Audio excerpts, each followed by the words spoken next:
house. Hey, everybody.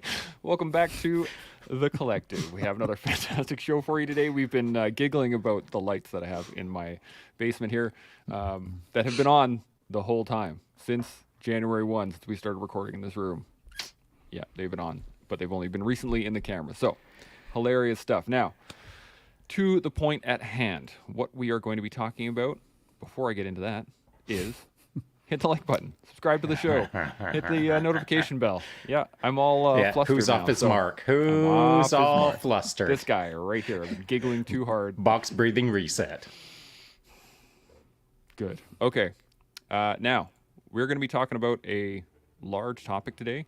But before I do that, I want to remind everybody that we are not doctors, at least the three people on the top of the screen. The people on the bottom of the screen are doctors. So, Doc C, Doc G, good to have you with us once again. I do really appreciate the conversations that we've had in the past. We're going to have an awesome one today. So, any thoughts or questions before we get into the overall topic?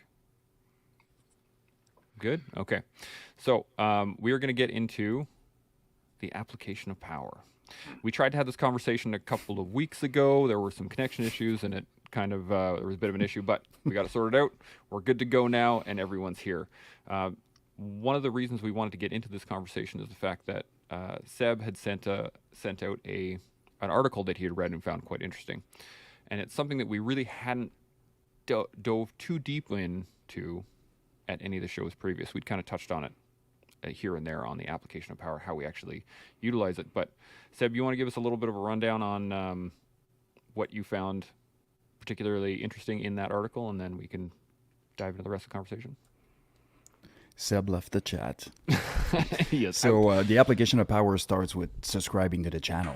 There you Go go. ahead, do that. Oh, So again, for those of you who were there last week when we were talking about, what were we talking about with Tony again? What was the subject again with Tony? peak performance. Yes, peak performance. This has the potential. The application of power has the potential to go sort of the same way. And so I think that if we were to address this conversation in a mindset that we are going to look at an overview of the concept of power as opposed to diving deeply into the various aspects of it, because it is an extremely broad subject. And so, but power, potere, Latin, meaning to be able to. And this came straight from the article, so I'm not that smart.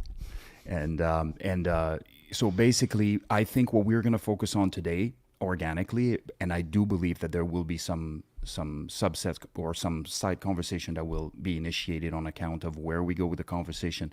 But I do believe that we're going to focus primarily on social power, and perhaps even power in the context of leadership. And I think the goal is to be able to provide some actionable. And what I found interesting about the article is that if you look at the concept of power and what was said with respect to power, so if power is given in a non-corrupted manner or obtained in a non-corrupted manner, it often empowers the person to make changes on several aspects of their lives. So we've seen this in the leadership realm where somebody is having an issue, for example, a performance issue, and you're addressing performance issues, and then eventually you responsibilize that person by giving them power, by empowering them to be the leader that you know they can be. And you see them grow and thrive in that role, and the reason why that work is precisely why this makes this conversation so fascinating. And what can we do with power if we empower ourselves to do certain things, and how we can sort of drag that into the conversation. So I will leave it at that for now. Raj, I really like that. I just looked up the definitions between power and the differences between power and empower, and I think it's quite interesting. Is that power itself is just here we go, the ability or capacity to act or do something effectively, a specific capacity, faculty, or aptitude. Correction. But empower is to invest with power, especially legal power, official authority. And I think that the concept of investing versus like bequeathing or giving power to someone, I think is an interesting concept, because it really changes based on how you look at what power is. Do you have any initial thoughts, Doc C. I'm going to give you this one, Carlos. What do you think? Any initial thoughts on Oh, power? you know me. I always have initial, final, all kinds of thoughts. But yeah, Seb's article was really interesting. So he talked a lot about different powers and control, and I thought that was really good how he delineated between those two. I did read the article, so I read the whole thing. It was really good and made me think a lot. Just in case he was wondering if I read it or not, but I did. Um, and social media is interesting because that's how I was going to take it later on. How much people can get power from social media, but I want to jump on Chance's comment about empower because that's one of the things we definitely do a lot in therapy. When you work with clients that are struggling, you provide them self-efficacy. You try to give them increase their self-efficacy, the belief that they can do things on their own, and you empower them. Especially if they've been children of abuse, any kind of sexual assault, they lose control and power in their lives. And I think control is a big player here with power in a sense. But I know there's a lot of us now, so I'll just shut up. Yeah. Gino, what about yourself? What are your initial thoughts on power versus no So, power? so an interesting thing, and actually coming off of what Doxy just said. So, let me just put this out there. Do you all see a correlation with, or between, I should say, power and empathy? I think so. I would. Anybody else? That's an interesting thought. I'm trying to think what's Dr. G got in the back of his head there.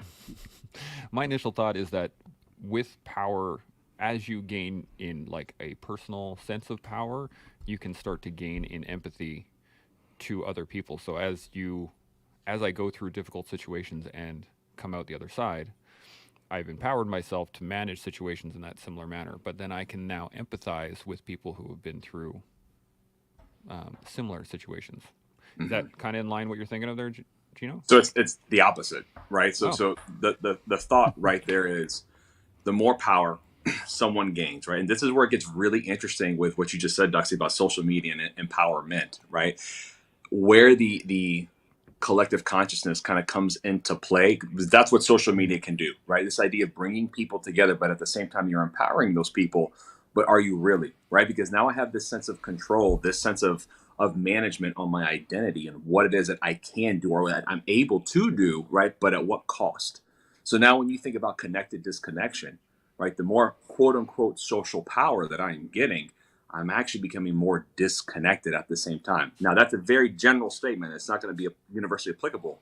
But as we're talking, I'm thinking about what exactly is that correlation, because with such a strong push on things like empowerment, and then the relationship that exists between empowerment and power within of itself, and a broad social spectrum, what's the cost of power?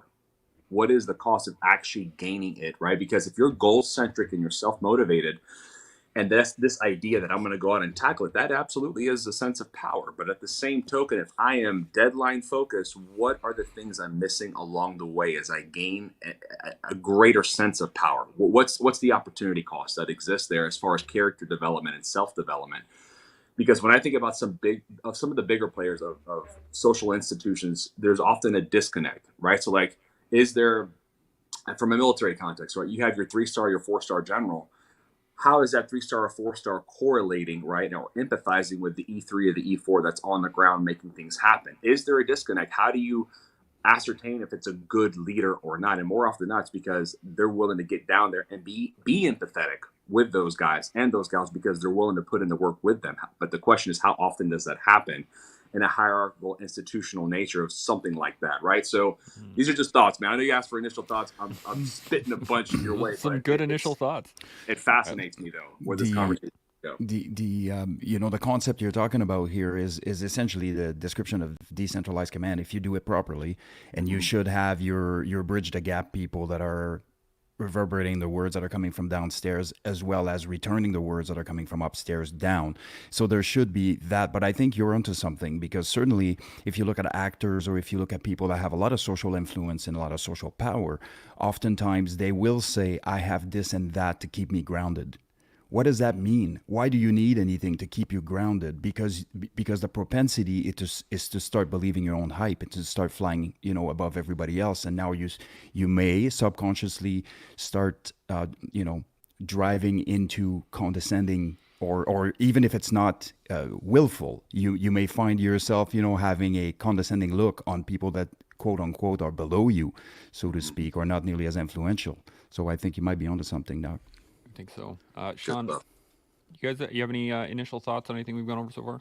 I mean, it's been a lot, but Yeah, for sure I do. There's many ways that this could go. Let's see where it goes. And I don't mean what I'm about to say. I'm talking about what we're all saying, because it's a really interesting subject. I've given it a lot of thought for quite some time, actually, since I started getting involved with social media, trying to understand the influence of social media, trying to understand who are influencers and why they are influencing and how they are influencing. It's a really fascinating battle space, the social media world. And that's how I've tried to look at it through the lens of a special operator to some degree. I've tried to analyze it as a battle space, try to understand the enemy and the friendly forces, as it were. And so I find this to be interesting, and I can only speak for myself, and this is me observing me, and I've kept a pretty critical eye on myself, but it doesn't mean that I'm doing it right, or it doesn't mean that I don't have blind spots, but I recognize this in myself. Since I started social media, I've pushed my own pace, and as I've pushed my pace, I've gained more social credibility, I guess, more social power to some degree, even though it's only a tiny, tiny, tiny bit. It's more than I had a year ago. And so as I push harder into the social media battle space, gaining a little bit more power, what I've found is the inverted triangle sort of situation. So when I was at the tip of the pyramid, which is upside down, or the tip of the triangle upside down, when I was at the tip, things are super simple. I had a few friends, I could interact, I could have fun, I could do whatever I wanted, and life was good. I drank my coffee, rode my mountain bike, didn't have to get in front of a microphone. The moment that my social media influence started going that direction, and again, if this is a triangle, I'm way down there still near the tip of the triangle, but I'm further up that inverted triangle than I was a year ago. As it expands, what I've found is I'm being exposed to more and more people, or they're being exposed to me more and more, and my responsibility to that inverted triangle, or the people that are connecting with me, or I'm connecting with them, has changed my direction of what I'm doing as just a standard issue coffee drinking, mountain bike riding, granola head in a little mountain town. Now I have a larger responsibility to some degree. And so that's, I think, the key to all of this is understanding what your responsibility is in the social media space, or the social application of power. And because I have a pretty good sense of why I'm doing this, I'm not distorting it or conflating it into something where it's about me. Because if it was about me, I'd bounce. I'm out of here. But it ain't about me. It's about all my friends. It's all my acquaintances. It's all the people that I've met on social media. It's people who've asked me to do this, and I continue to do it. So my job in the application of social media power is to stay connected, as has just been said. Stay connected to the people that are tracking me. And how do I do that? And this is I'm going to end it here. This is the fascinating part to me. I just look at myself as a normal dude, pretty much, amongst other dudes on the panel. And when I reach out to someone, or someone reaches out to me, I'll type whatever, 2-3 sentences, and sometimes the response, and it's not unusual for this to happen, wow, I never thought a guy like you would talk to a guy like me. That's crazy to me, man. Because I'm just another dude, and that's just another dude, and we're just like hanging out for a minute or two. There's no need to build it up into something that it's not. My power is the same as your power. We are peers. If I'm connecting with you in a moment, then let's just see eye to eye on what we're talking about now, and continue on with life as if we were all normal.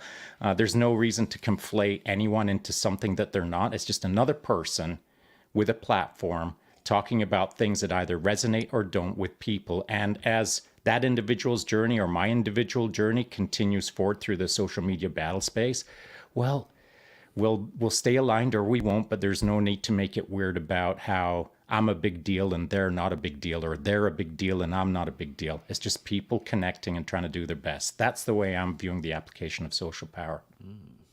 Carlos, I saw you nodding a lot. I'm going to go to you right away. What do you think? Oh, well, thank you. That'd be a good cue, huh? You know what's interesting is I know Sean and I talked about this last. Well, we tried to talk about this last time. I heard myself more than I heard him.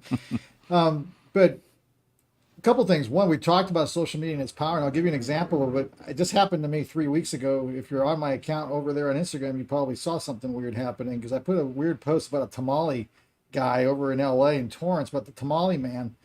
It's got like 2.5 million views, but ever since I put that post up there, I've had over 20,000 new followers in 3 weeks. I get DMs almost daily now where people are telling me, I used to drive by that place every day and there was like 3 people in it. Now it took me an hour and a half just to get in there. And this guy is probably clueless of what the heck happened. So I don't know if he thinks that Santa Maria helped him. I have no idea what he's thinking, because all of a sudden he's got an hour and a half line every day. I got people now even complaining to me, you ruined this. I used to be able to just go there for lunch and pick it up. Now I got to wait. And I'm looking at it going, geez Louise, I had no idea. I hadn't even been to the place. I had no idea, but the power. And then the other comment Sean I'll make it quick too, is I haven't said this very much. It's been about over a decade since I've shared this, but I ran for Congress over a decade ago. And when I ran for Congress, there was nothing that I ever saw like that, because it was a psychological experiment for me. Because I'm looking at these people, I'm speaking in front of 1,000 people, and all of a sudden people wanted to take pictures of me. And I'm thinking, why would you want to take a picture with me? What the heck's the point about that? Mm-hmm. And I'm looking at that going, this is really bizarre. I remember the very first time I did it, I told them, you're wasting your camera. I don't understand why you want a picture.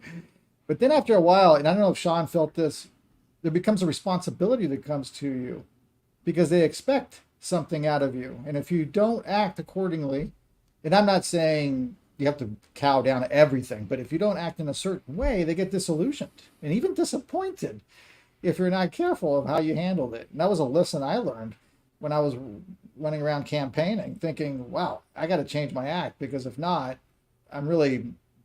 people are looking at me very differently. And I had nothing changed, folks, nothing, except that I put Carlos for Congress. That was it. And all of a sudden, I get shot up, and that was really a bizarre moment. But there is a responsibility to power. There really is. Mm-hmm. Gino, I'm going to come to you next. What are your thoughts going on? Yeah, so along those same lines, so there's an opportunity cost, right? So stepping into a position, this idea of gaining power or going after power or having power in general, we're typically having to give something up, right? So, like, for example, Thomas Hobbes talks about this in Leviathan, right? It's an old, very, very old text. But essentially saying that in the quest to seek power, right, whether it's an individual or a state or an institution, there's a give and a take. I will willingly give some things up as a means of being controlled or gaining control, right? Just depending on the position that you're occupying.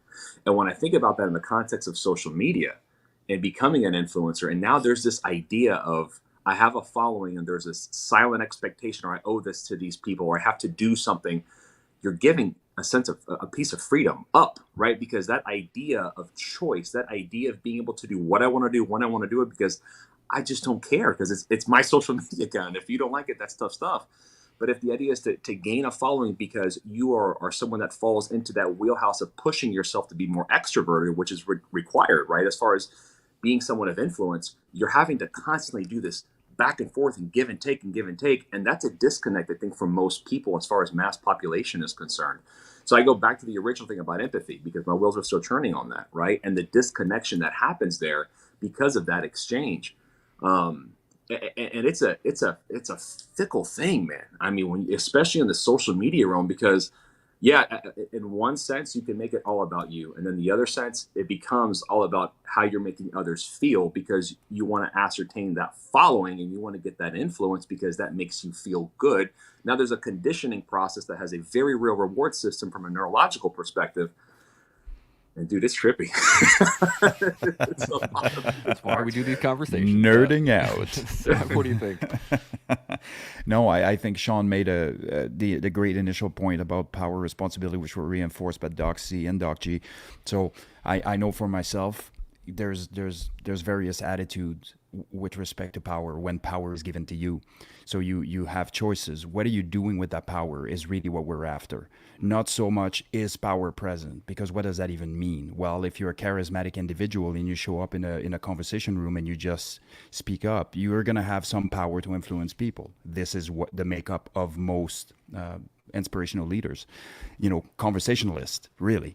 And also, but it comes at a price. So for example, when I was leading teams and I had ascertained over a course of many years of leading operations, that I was a very capable team leader, and these critical incident commander that are supposed to oversee operations trusted me a lot. My guys trusted me a lot. And the problem with that is, if I'm not careful, if I'm careless or carefree, somebody will pay a catastrophic price for me benefiting from the power that they bestowed upon me. So because it wasn't so much me trying to seek power or anything like that, but by way of the position and by way of the trust, the power was bestowed upon me. That's how I see it. So if you see it if you see it as something that's a gift, that's a dangerous gift, that you have to be, capable of controlling the offshoots of it, the negative offshoots, and then you can use it for the betterment of the collective. And if you do that, I think it's going to be easier to go back to your people, to connect with people, to try to remain in that, because the intent is everything. But when you start straying away from intent and you start seeking power for the sake of power, is in my opinion, when you lose track of why you were doing it in the first place. So it's kind of like your mission statement, but you've lost sight of the mission, so to speak. Yeah. And Seb, to a point earlier, ambition was the word that I was looking for. And Gotcha. I wonder how much ambition lies with the, say, enjoyment of trust. Not enjoyment, it's not a right word, but as if they were, I can't think of the word right now, but anyway, trust is being given, right? That's kind of what leadership is that I'm giving you my trust because I trust in what your decision-making skills are going to do. Similar to Sean, you trusted your team implicitly and they trusted you implicitly across the board because they have seen through time you uphold that trust over and over and over and over and over again. And I think perhaps it's more than the perception, how you're viewing power in and of itself, like you said, Seb, that actually determines how you utilize it. Yeah, it's really the intent. Oh, sorry. Go ahead, Sean. I just want to change the word. No one's ever given me their trust. I freaking earned it. Earned, good point. That's super important. Let's not get it twisted. No one gives you anything. You earn what you get. And if no one's trusting you, you didn't earn that trust. You may get given Christmas candy, but you don't get given trust. You earn the trust. One thing I want to add to that, because Sean, that is such a powerful point that you bring up. And I think in a historical context, 110%. I think where things get really interesting is social media, right? How many young minds trust, quote unquote, people, but it was not earned. It's just a given. Oh, I like that. That person's cool. Let me do what it is that they're telling me to do. Where Seb, to your example, right? This idea, it's a gift. Well, that's a gift, to Sean's point, that was earned. Right. And that was earned through very real sacrifice. So the way in which you care for it, the way in which that you hold it in the palm of your hand, realizing that it's not just a thing, it's an unspoken contract, right? There's a very clear understanding of my roles and my responsibilities. I'm going to live up to it every single time because I will not breach that contract. I can't even begin to wrap my head around the consequences of what that would look like.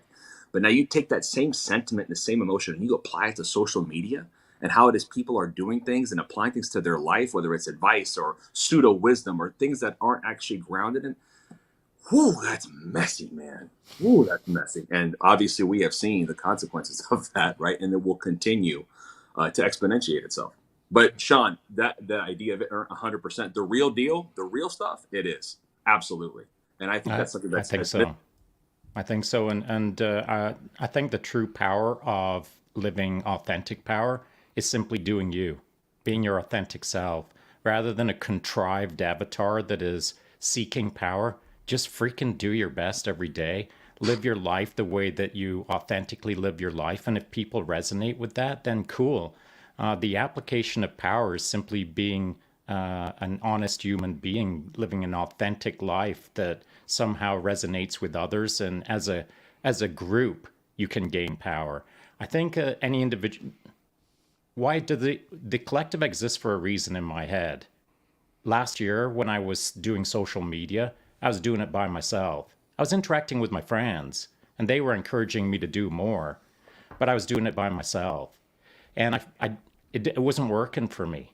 I felt that I wasn't sure of my space in the social media space. I wasn't sure why I was doing it. I wasn't sure how to do it well. And what I would often do is I'd touch base with my friends for a cold eye review. I'd connect with Seb and say, hey, buddy, like, am I off base here? Am I doing this wrong or right? Or how can I do it better? Or, dude, I'm ready to quit. I'm out of here. I'd say all sorts of things to Seb. And Seb was a character who I trusted to guide me correctly, recalibrate my compass, as it were. And so I kind of got tired of doing that because I don't like hassling my friends. So I thought, what better way to do it than start a team? And I'd ask Seb, hey, do you want to join me on this thing that I don't even know what it's called yet? Let's go do something as a small group, etc. And so now here's the collective, keeping me honest, but not just me honest, keeping us all honest. The application of power is best controlled through a group that keeps a cold eye review on each other. And so nowadays, I don't concern myself too much with how much I expand out into the interwebs or how much I flex in the sense of power. I'm not seeking power. I'm just pushing my own pace authentically. And I know that my friends that are alongside with me in this thing called the collective, if you will keep me honest, just as I will keep them honest. And as a group, the power base that we shape, control, build, however you want to look at it, will be an authentic outcome of an organic process of people keeping an eye on each other while pushing their pace and trying to do their best. That is a great point. Carlos, any thoughts on anything? You got, you look like you're Yeah. deep in thought. Yeah, this time my head wasn't nodding much, was it? Yeah, I mean, there's a lot of things. I guess I'm trying to see which directions I want to take this. You know how I always do this to your show. But there's one thing I wanted to think about was there's two concepts I guess I'll push out. One is the intoxication of power. When I go back to when I was running, I'll admit it was intoxicating after a while because it was just so overwhelming. And you had so much that you just couldn't believe it. It was like, this is ridiculous. But you have to keep it in check all the time. So when I look at people who don't have an idea of it and they talk about other people, whether it's politicians, celebrities, and they try to empathize, and I'm looking at them going, you have no idea what these people go through. You have no idea the power they're capable of. You have no idea.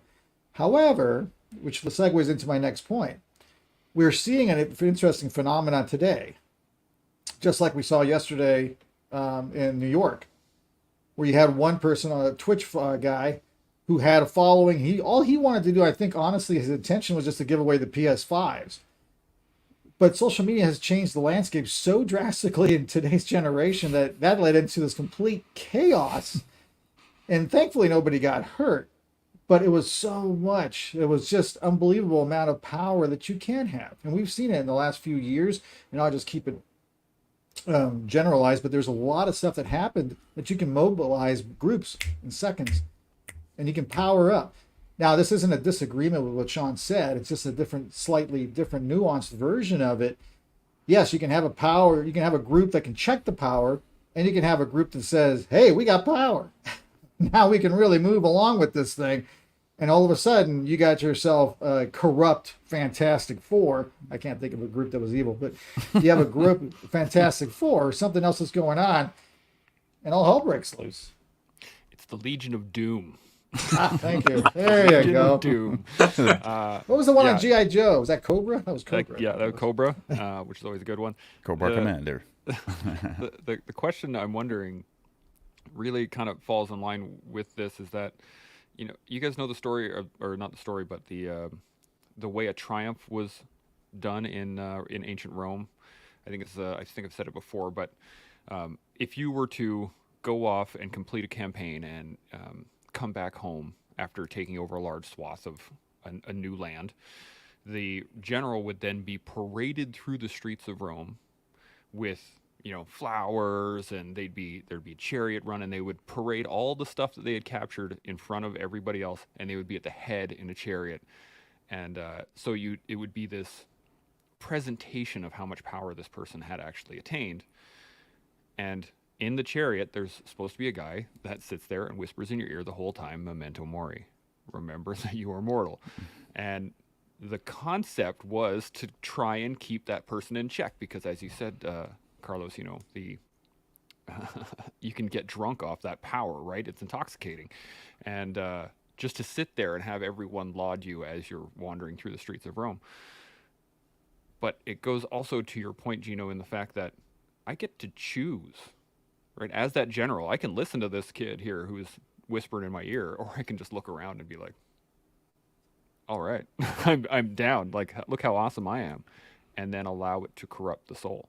So I think is it more along the lines of just how we are actually seeing it in our own head, whether or not that power is physically there or not? Or is there like a physical presence to it? Sean, I'm going to go to you on this one, because you look like you got something to say. Yeah, I do. Yeah, and I think there is no one answer to that. The devil is in the details, as they say. It's a very complex and nuanced conversation that we could have another time that would last at least an hour. But here's my quick pitch at it. It all depends on who you are. If you've never held power, you don't understand power. But if you've held power in multiple careers or multiple lifestyles or multiple whatevers, now you have at least a sense of how to spell the word power. Where I find it all goes wrong for an individual is when let's talk about a veteran who's been in the military for a while, and maybe they achieved the high rank of corporal and they had some power. Well, that power that they had was probably a big deal to them then, but it wasn't much power, to be honest. Now they get out into the actual world and they're looking to recreate that sense of power again, perhaps. But that power was so minor, it doesn't even hit the radar. And so when someone really feels some power to really shift a lot of things around them, that's the moment that they get to decide how to play with new power, because they never had experience with power in the past. So anyone who's currently playing with power or shaping power or try to understand the relationship with power, it is predicated on, if you're a 19-year-old and you've never held power, you don't understand how to wield it. But if you're a 50-year-old and you've wielded power multiple times across multiple battle spaces, you've got a better understanding of the kid who is doing fries at McDonald's. So I think that the understanding of power, or the application of power, is really predicated on the human that is standing in front of you. That's a great thought. One of the things that I think is so incredibly powerful about what you just said, though, Sean. So you're 19, 20-year-old who has no clue, has no concept, right? And now we have these things like smartphones and tablets and computers that allow us to do the social media thing, and now become agents, right, for us to feel like there's this bond, there's this collectiveness that exists with people I've never met before.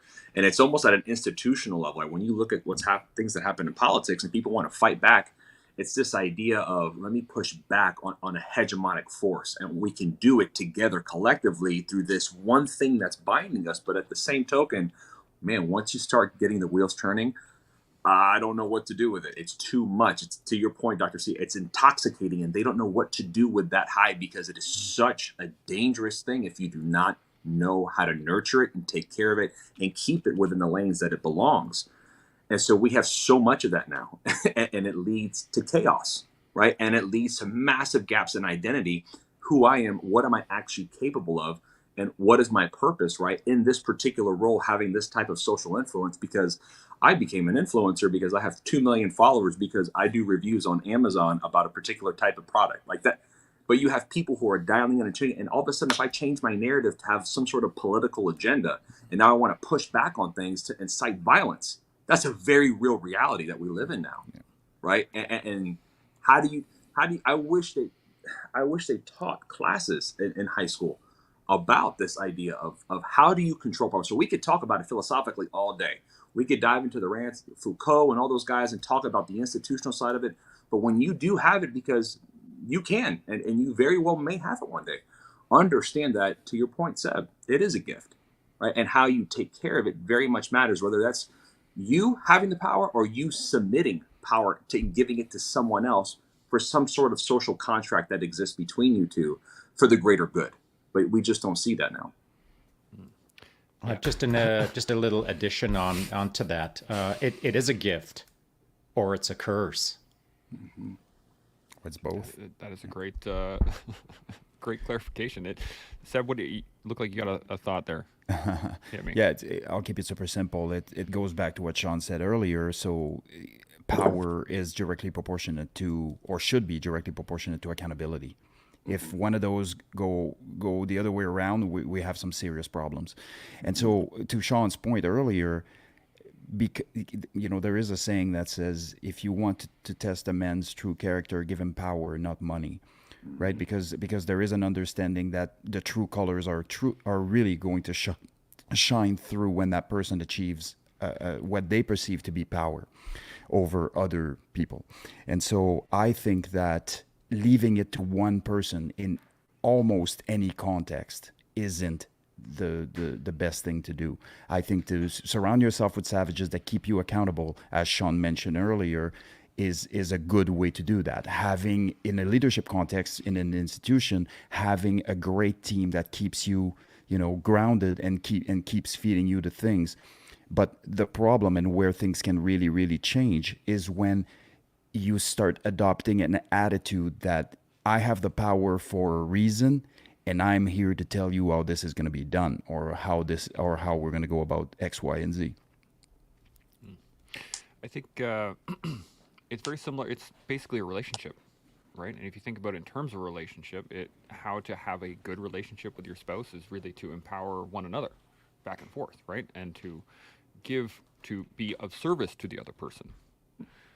And I think that it falls in the same line in terms of social media, is that if your concept is to be of service to the public without being of over service to the public, right? You don't want to drain yourself, obviously, but that leads to the ability to apply power, I guess, from there. Carlos, you got any thoughts on that? Anything we've gone over? Yeah, I'm going to jump off. Actually, it's funny because it reminds me of a quote. And I was waiting to see if somebody, maybe I'll just hold off on the quote and see if anybody can give me that quote on the chat in the comments. Lord Acton said it. So what you folks, I know you guys know it out there. This is a sharp crowd. So I'll wait to see if they type it in. But Lord Acton's quote.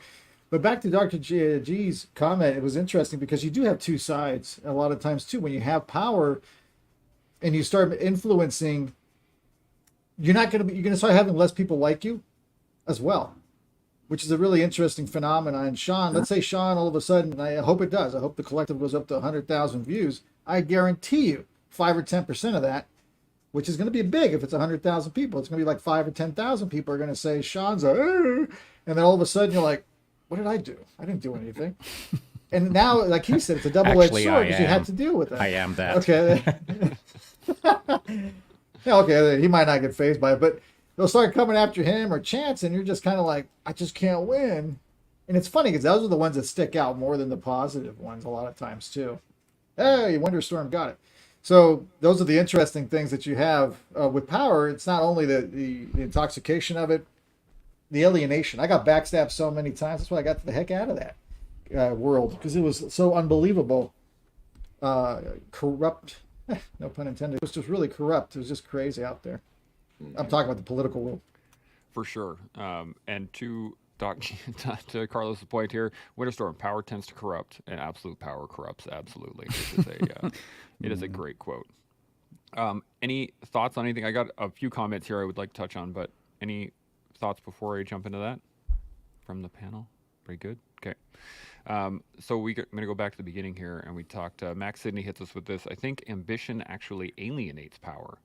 You need to earn it / be given it for people to really want you to own that power. But go ahead. Yeah, just one thing on that for me is, and I've had these conversations with many people over time, ambition is not necessarily a negative. Ambition can be a positive force. It's the intent that matters, right? If you have the ambition of going up through the ranks, say through an organization, and I'm making it institutionalized here, but it could be applied anywhere else. What is my intent once I have this quote unquote power?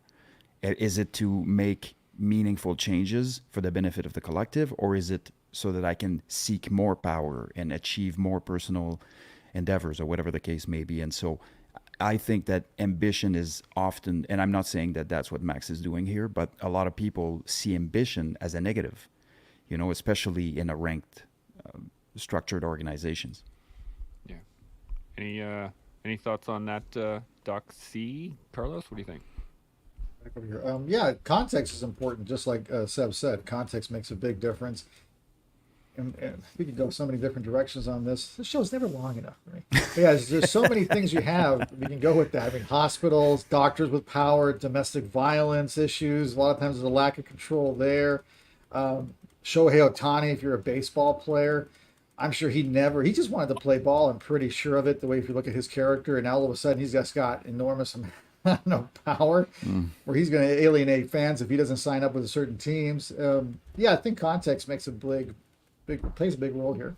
Yeah. Sean, any thoughts so far? Yeah, I think what Doc C just said is important, but I don't know anything about baseball. I know how to spell it, but that's about the extent of it. And so whoever this character is, if he's just found himself in a new position of power, that is the key, I think. If you're new to the game, you don't understand power. But if you've been in the power game for a long time, then you have a better understanding of power. I was taught power in the military, like 40 years ago kind of thing. And the military taught me through a process as I moved up through up into a senior NCO position and et cetera, commanding various assets and resources, et cetera. You learn how to do that job through a process, through accountability, through being carefully observed and carefully corrected so that you get better at wielding power. If as I'm going to repeat myself, if you're handed a boatload of power as a 19-year-old, that's where things are going wrong right now. But if you're handed power bit by bit in a process that guides you on how to wield that power properly for the right reasons, for the righteous reasons, well, at least you've got a head start. Now, coming out of a system that teaches you how to wield power or how to be correct with power, if it's a decade or 2 decades for you to learn that, now I feel better about someone wielding power versus a baseball player who just got a boatload of power in about 2 weeks and doesn't know how to wield that correctly yet. There's a big difference in my mind between those two things. I'm not saying that the baseball player won't do a good job. I'm just saying that if he's only been 2 weeks in the game of figuring that out, good luck. I hope he's got a lot of good friends around him to give him good advice.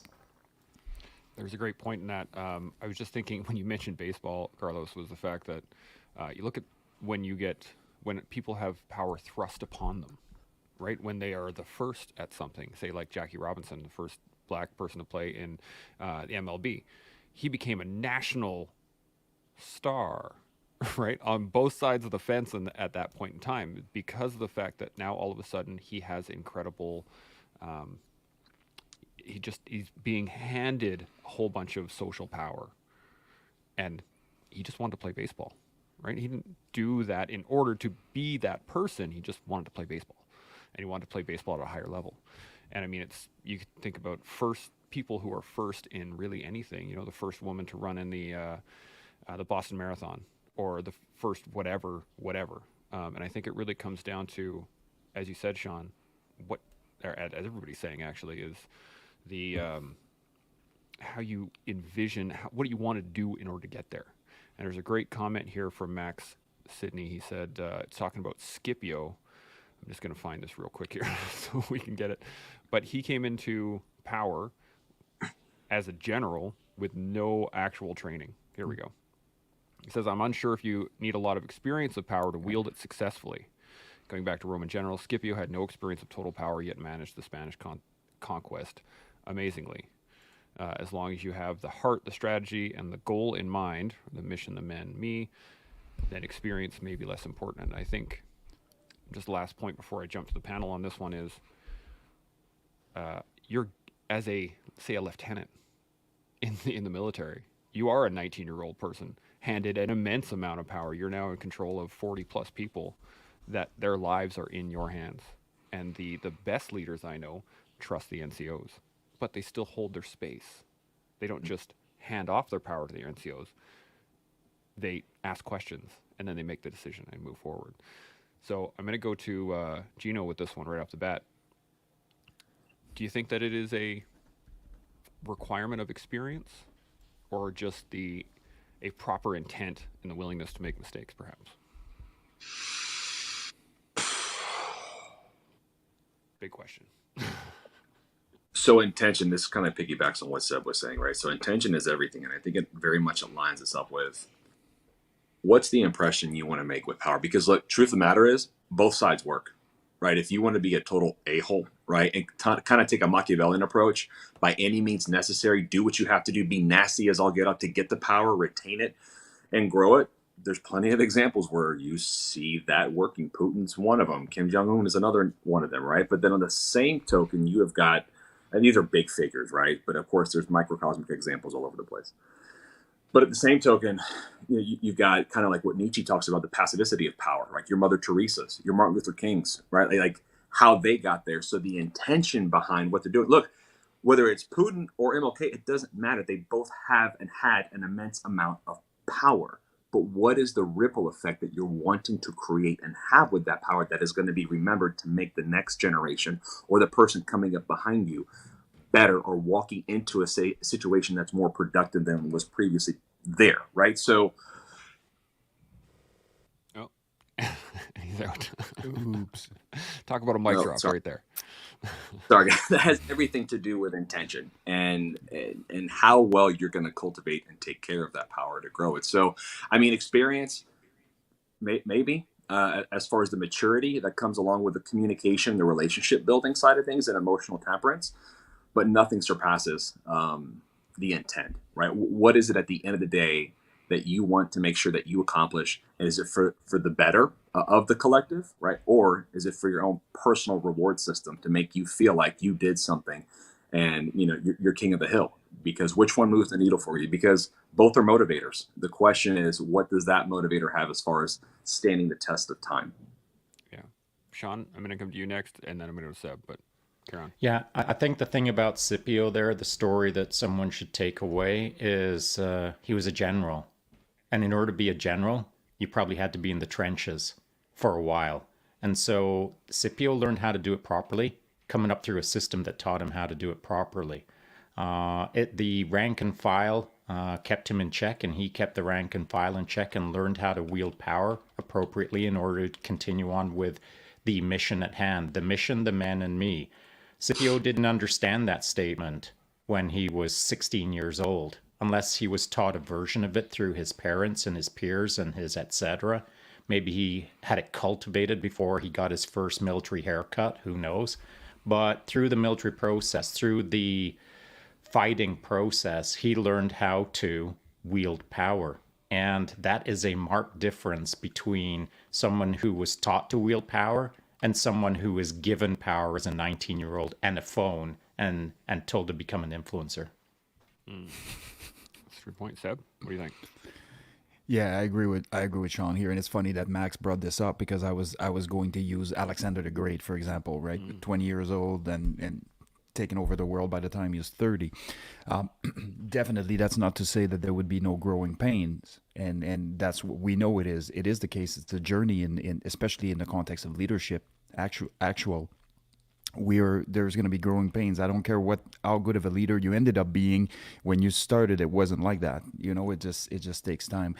But one thing that I often see, that I've seen in the in certain organizations is, or even with people in general, is people wielding the experience stick as if this was the end all be all of, you know, X, Y, and Z. But the reality is you've done things wrong for 20 years and you're closed minded. And so you've just reinforced yourself in your ways. And that actually made you worse. So if I had a choice, I would pick a leader that's more junior with an open mind, a good heart, and willing to listen than I would somebody that has 25 years of experience. But that is not what Sean was saying. Obviously, what Sean is saying is there has to be, the ideal scenario is somebody that's inoculated to power, right? Like and I don't know that you can ever be fully inoculated, but a level of inoculation by way of having it and respecting the people on the other side of it and moving along in that sense.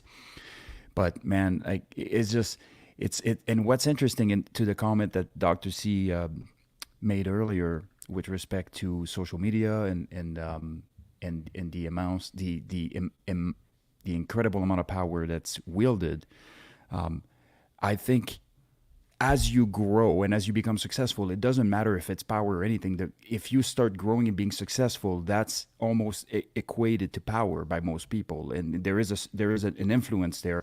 And what happens is the more you become successful, the more you start putting their shortcomings on blast.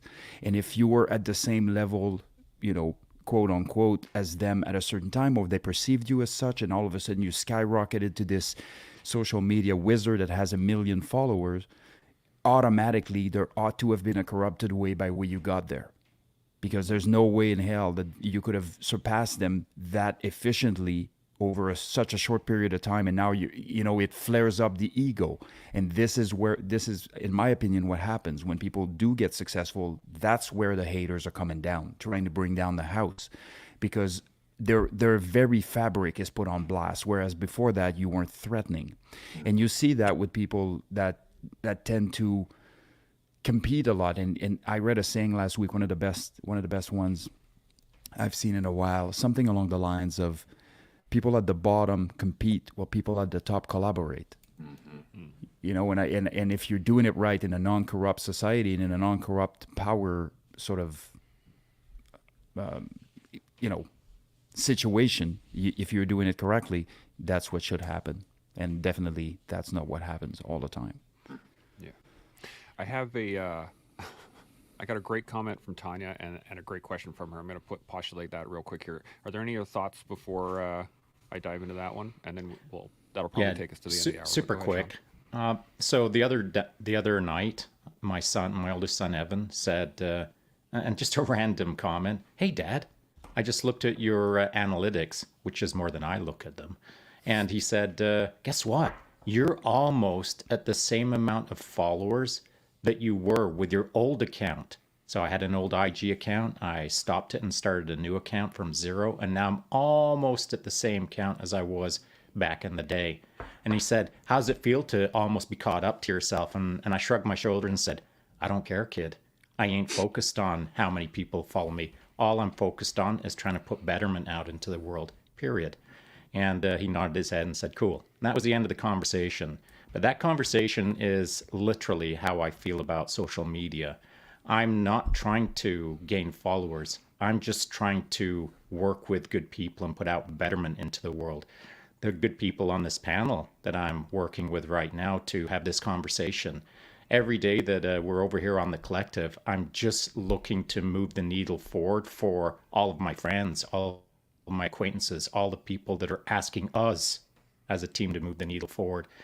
Whatever the numbers are, whatever power is created, whatever influence or connection is the outcome, it'll be what it'll be. But I'm still going to focus on the mission, the man, and me, putting it out into the world to do betterment, as it were.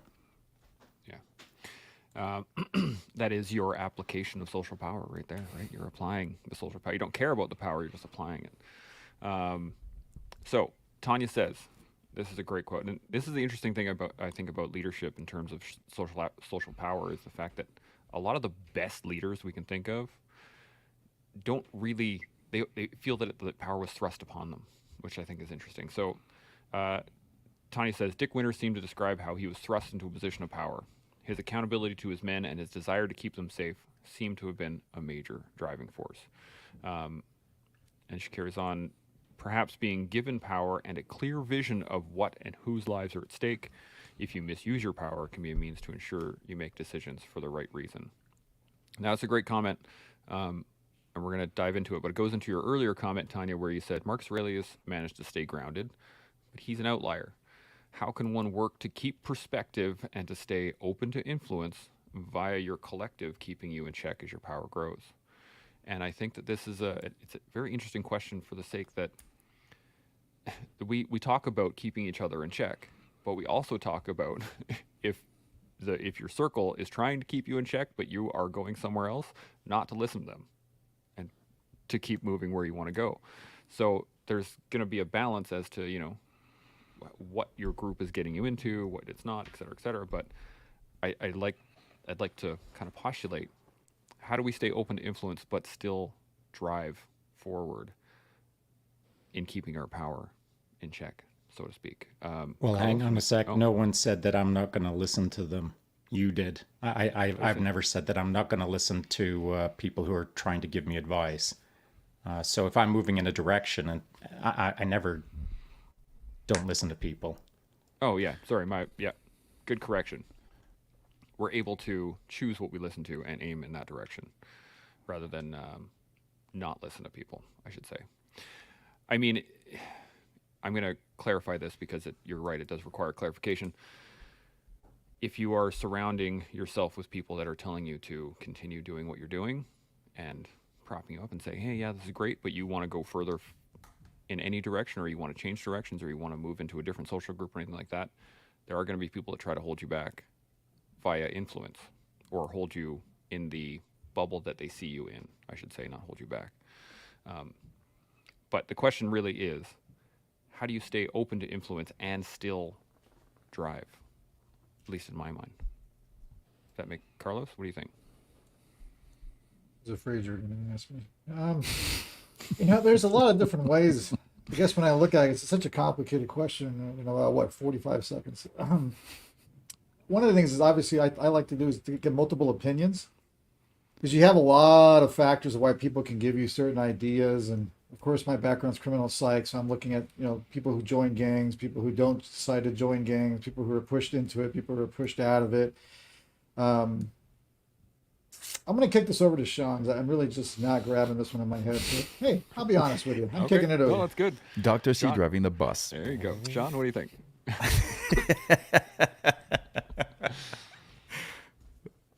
Any thoughts? Yeah.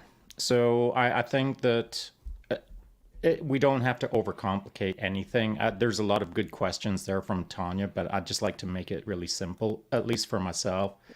I don't sweat the details. I just try to do my best for the collective, for myself, for all those that are involved in this journey called life.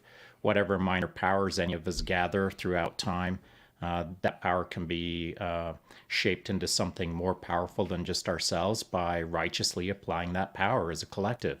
I don't overthink the details of my own tiny little influence. I'm not out there trying to change the world per se. I'm just trying to change my world rather than the world. And so if I just keep focusing on making my world a better place through the interactions of the world that interacts with me, then my life is good. I don't worry about trying to become Alexander the Great and take over a country, as it were. That's a good point. Gino, what do you think? So the idea of staying open to influence, open to the possibilities, right, of what could be. This is where, in my opinion, right, humble pie matters in a big way, right? And so anyone who wants to know how to do this, go to jiu-jitsu. I mean, truthfully, right? Or any sort of combative sport or martial art where you are actively trying to impose your will, and there's always someone bigger, better, faster, stronger, right? Because no matter what, no matter how much power you think you have on that mat or in that ring, there's always someone who's able and willing to clean your clock, right? And when you know and you understand the fact that my way is not the best way, it works, right? But my intention right now with every single time that I'm doing this particular activity is to just get 1% better, right? I'm not going to be at the top of the, and that's okay, right? But I need to be able to stay open, right, to the influence of others who are better than me, so I can make myself better. The moment that I fall in love with my own story, my own skill set, right? And this is where, going back to what Seb was talking about, the intention of it. If I am in a position and I'm seeking that power, I want that influence, as opposed to let me do right by my guys. That right there is a delineating factor, right? And so if I'm going to stay open to it and I don't want that power, because I don't want to have to deal with that line of thinking, those decisions and the consequences that come along with it. What I want to do is check my guy to my left, to my right. Are you good? We're good. Awesome. Let's rock and roll. And that right there is what leads to having ultimate influence over people that you're working with, because they know that you have their back. And that goes back to our earlier topic of trust. And that is where it is formed. It is in those trenches, the nitty gritty. And man, if you start falling into that pattern, that habitual cycle of falling in love with your own story and your own skill set, you ain't it. Like that's not it, right? That's not where the goods are. Seb, what do you think?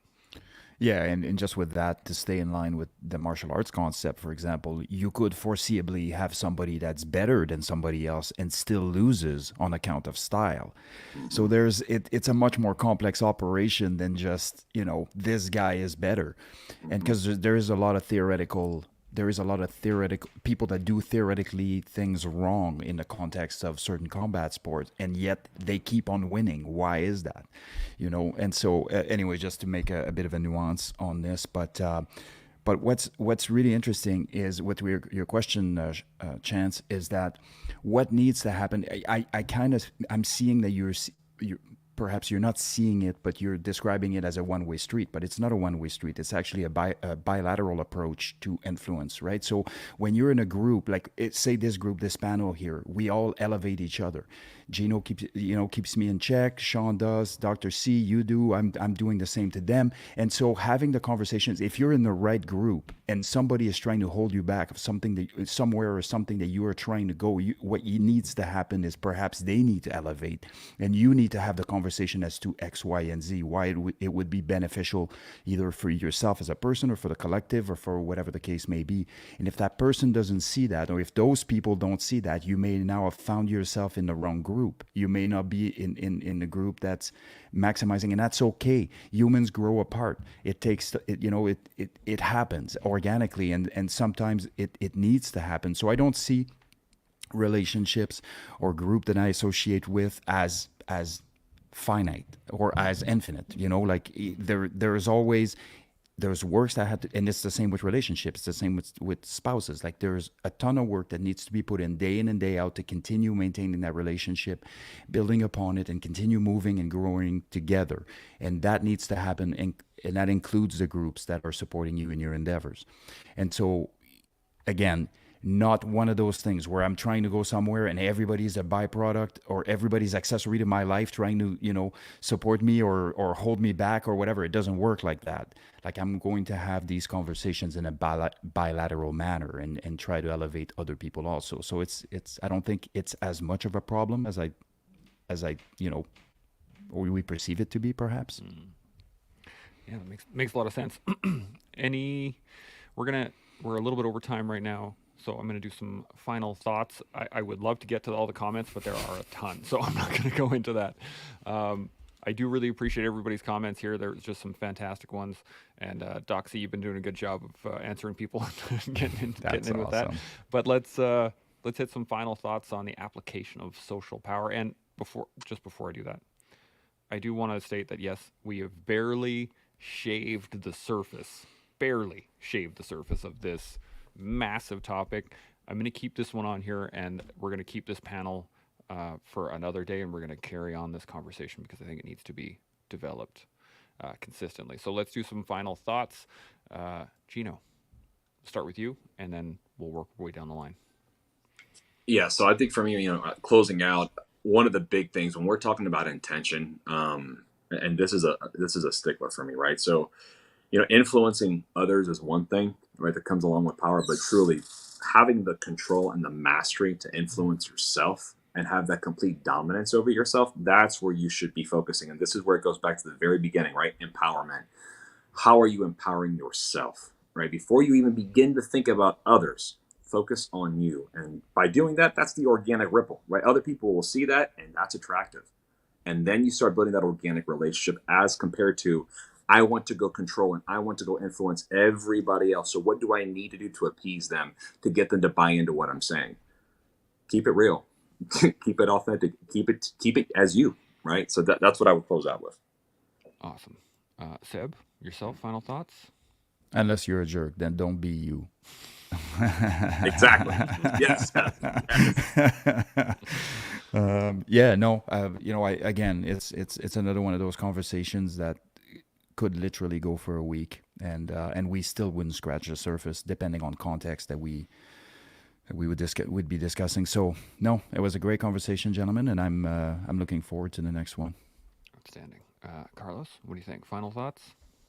Well, you know me, so let's open up the hornet's nest at the end here. So I want people out there to think about it for a second. All the different areas of power that you can have: police, medical doctors, athletes, teachers in a room, oldest siblings. Think about all the different areas of power. How many areas of power do you have? And maybe you send Chance some ideas for future shows on different areas of power and how we've seen that taken advantage of. And back to Chance's comment earlier, it's a long time ago now, but you mentioned about baseball and Jackie Robinson, which was an interesting example, because I also thought he was trying to play for the purity of the game, but I wonder if that has gone by the wayside somewhat today, because they've seen the last few decades and the power that you can get by being a top-notch athlete. I wonder how much that plays a part of them trying to be successful as well. Again, causing more questions than answers, but I thought I'll do my job on this one. That's it for me, though. Good to have questions added in at the last second. So I agreed. Sean, final thoughts? Yeah, I'll do my best to hit an answer to all of Doc C's questions there. What I find interesting is this. There are a lot of power positions out there in the social fabric that we all are involved in, teachers, athletes, etc., as you said. But what I find interesting is all of those social power positions always go seeking wisdom. It doesn't matter who you are, if you're a baseball player or a teacher, in your own little silo of power. If you're in the position of power, you'll seek either more power or more wisdom. But whether you're seeking more power or more wisdom, ultimately you'll bump into a crew like this, where maybe it will help adjust your calibration, which will maybe make you play a little bit better with the rest of the social fabric. So I think that conversations like this are good to challenge people to open their minds as to whether they hold power or they don't hold power, and if they do hold power, how to maybe use that power a little more carefully and wisely. 100%. I do really want to thank everybody for the conversation. It is fantastic. We will engage this a second, possibly a third, maybe even a fourth time. Go all expendables on it and do 5, 6, 7, 8, 9. We can go into it all day long. But so I do really appreciate it. If anybody listening has any further thoughts or questions, by all means, put them in the comment section afterwards. We do read them all, and we'd love to have any thoughts or questions for the next concept, the next show of application of social power, because this is going to stay on here for a while. I think we'll hit this regularly. So, as we all learn how to empower ourselves, we can build our understanding of what power is and then grow into that power and become the people we're supposed to be. And you do that with us every day here on The Collective. We'll see y'all tomorrow. Chimo. Chimo.